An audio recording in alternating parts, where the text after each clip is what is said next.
Assalomu alaykum aziz hurmatli do'stlar. Avvalambor Afg'onistonlik birodaringizni kanaliga xush kelibsizlar. Men Shamsullo Afg'onistonning Balx viloyati Sho'rtepa tumanidan bo'laman.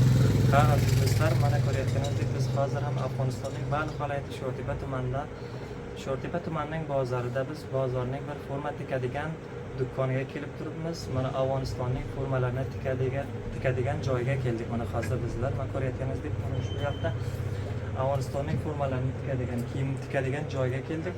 O'shalardan so'raymiz qanday forma tikar ekan, qanday qilib forma tikishi osonmi, qiyinmi, qanchaga tikadi, birma-bir sizlarga ko'rsatib o'tamiz aziz do'stlar. Agarda videomiz sizga yoqsa, videomizga bitta like va kanalimga obuna bo'lishni unutmang do'stlar. Qani bo'lmasa videomizni boshlaymiz aziz do'stlar. Birma-bir inshaalloh ko'rsatib o'taman hammasini aziz do'stlar. Ushbu ko'rayotganingizdek mana o'sha akamizdan so'raymiz qanday qilib Afg'onistonning formasini tikar ekan, qancha pulga tikar ekan, Afg'onistonning puliga O'zbekistonning so'mi qancha bo'ladi, birma-bir inshaalloh ko'ramiz qanchaga tikadiganini. Ismingiz?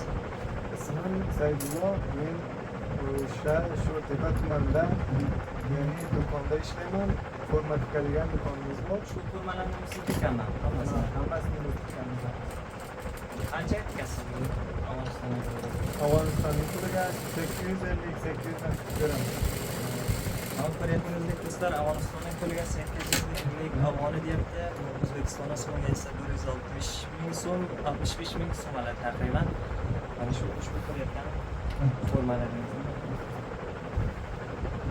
juda ham chiroyli qilib tikadigan ushbu formani ham siz tikkan, Shuni ham biz tikamiz. do'stlar, mana ko'rayotganingizdek mana ushbu formani 850 afg'oni deyapti.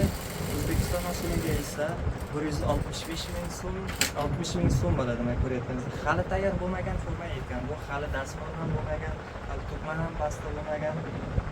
Hali juda ham chiroyli qilib tikkan ekan. Mana ko'rayotganingizdek afg'on formasi. Mana ishda qiynalmayapsizmi? Qanday ishxonalarda tikasiz? Juda ham zamonaviy, tezkor bo'ladi. Shuning uchun ham ishlarimizni juda osonlashtiradi. Aziz do'stlar, mana ko'rayotganingizdek ushbu uskunalarda ishlashar ekan. Mana juda ham bir zamonaviy uskuna. Ko'rayotganingizdek mana bu ushbu uskunalar ko'pli ekan. Mana ko'rayotganingizdek Saydullo akamiz mana ishlab o'tiribdi. Saydullo ushbu uskunalarda ham bir ma'lumot bergan ko'rayotgan do'stlarimiz uchun ham qanday qilib ishlatasiz bu uskunalarni? Qanday kayfiyati qanday? Kayfiyati juda ham a'lo. O'shaning uchun ham bular tubli ishlaydi va o'zida hamma narsasi bor. Qaychi ham qilib beradi. Ularni ham o'zi qaychi qilib ketadi. Zamonaviy juda ham. Aziz do'stlar, mana ko'rayotganingizdek Saydullo akamiz ishlashni boshlamoqda. Mana ko'rayotganingizdek ushbu dastmol qilib yopishtirgan narsalarni birma-bir tikib chiqmoqchi. Ko'rayotganingizdek mana inshaalloh. Do'stlar, ushbu uskuna ko'rayotganingizdek juda ham bir ishlashga qulay ekan. Va ko'rayotganingizdek o'zida qaychi hamma narsasi bor. Torlarni o'zi uzib berar ekan. Mana ko'rayotganingizdek ismi ham nima bu Saydullo ushbu uskunaning ismi?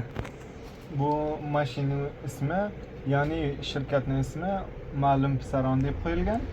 Juda ham zamonaviy ishlab chiqarilgan. Tezkorligi ham 60 darajaga yetadi. 60 darajagacha. Mana ko'rayotganingizdek Afg'onistonning shirkati Ma'lum Pisaronning ismi yopishtirilgan. Ko'rayotganingizdek Chindan zakaz qilib o'sha yoqda qurshatib, o'sha yoqdan olib kelar ekanlar mana ushbu uskunalarni tokli.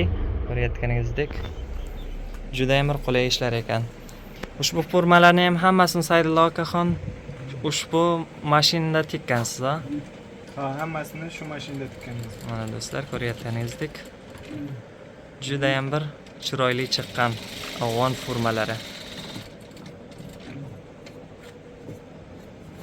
Do'stlar, mana ko'rayotganingizdek qaysi bir rangdan afg'on formalarini kiymoqchi bo'lsa, odamlar kelib ushbu yerdan zakaz berar ekan. Mana ko'rayotganingizdek qaysi bir afg'on formasini kiymoqchi bo'lsa, o'zlari ko'rsatib ketar ekan mana afg'on formalari. Shuni qaysi birini tanlasa, o'zlari zakaz berib ko'rsatar ekan. Mana ushbu yerda daftari ham bor ekan. O'shaniga Saydullo akamiz ismini yozib qo'yar ekan. Ko'rayotganingizdek ismi ham yozilgan bu tomonda. Do'stlar, ushbu daftarni ko'rib har kim zakaz qilsa, o'shanday qilib formani tikib ilib qo'yar ekan. Do'stlar, ko'rayotganingizdek Saydullo akamiz ham ozgina uyalyapti. O'shaning uchun ham o'zbekini unchalik gapira olmaydi, lekin juda ham chiroyli qilib tushunadi. Xo'p, do'stlar, o'zim ham turkmanman, o'zim ham unchalik o'zbekini gapira olmayman. qo'limdan kelgancha harakat qilyapman sizlar uchun aziz do'stlar. Videomiz ham nihoyasiga yetmoqda. Keyingi videomda albatta sizlarni kutib qolaman aziz do'stlar.